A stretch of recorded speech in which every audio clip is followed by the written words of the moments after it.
Hello my lovely student, कैसे हो सभी। तो आज हम सॉल्व करेंगे प्रश्नावली 2.1 का जो हमारा क्वेश्चन नंबर है 12वां।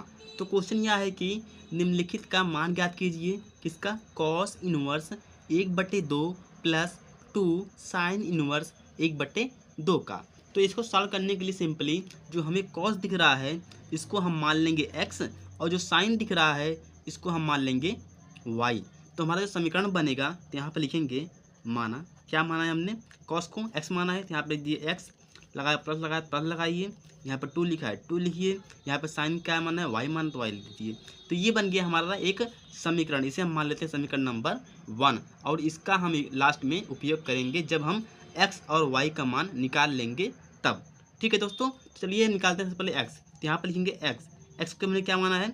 x को हमने माना है कॉस, तो यहाँ पर दीजिए कॉस इनवर्स 1/2। सबसे पहले इसे हम सॉल्व करते हैं। तो यहाँ पर देखिए, यहाँ पर जाएगा x is equal to cos inverse. अब देखिए हमें 1/2 का मान कॉस में सोचना है, तो क्या होता है?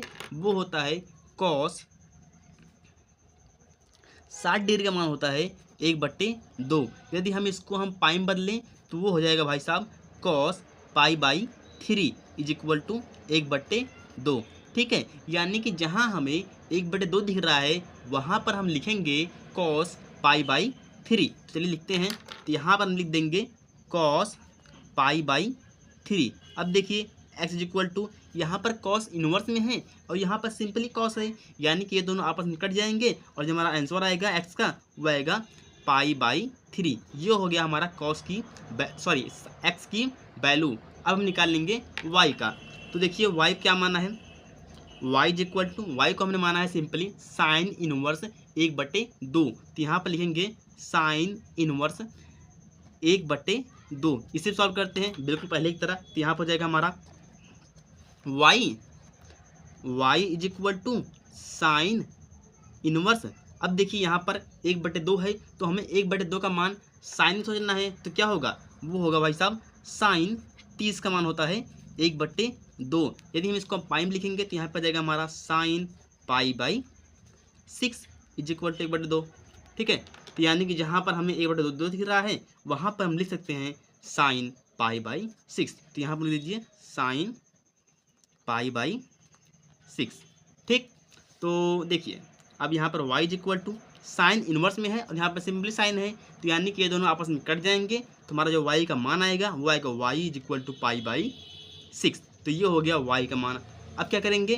अब हम जो है x तथा जो y का मान है वो समीकरण में रख देंगे। ठीक है, रखने पर समीकरण 1 का हमने बनाया है, देख लीजिए x प्लस 2y। तो यहाँ पर लिख दीजिए ध्यान से, यहाँ पर हम लिखेंगे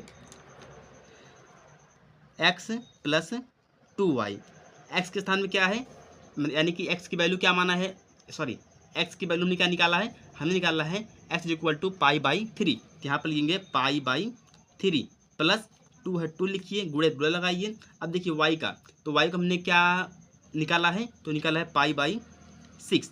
अब देखिए यहाँ पर कट रहा है दोस्तों, यहाँ पे आप काट दीजिए, 2 तिहाई 6, यहाँ पे आ जाएगा आपका π/3 प्लस π/3।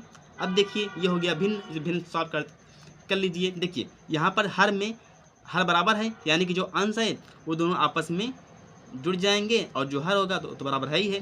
तो अब देखिए 1 पाई कितने हो जाएंगे भाई साहब? 2 पाई/3। तो ये हो गया हमारा क्वेश्चन नंबर 12 का आंसर। तो आई होप जो हमारा क्वेश्चन नंबर 12 था बहुत ही सिंपल था, बहुत ईजी था और आपको समझ में भी आया होगा। तो बस आज के लिए इतना ही, फिर मिलेंगे हम क्वेश्चन नंबर 13 के साथ। तब तक के लिए bye bye, take care and जय हिंद।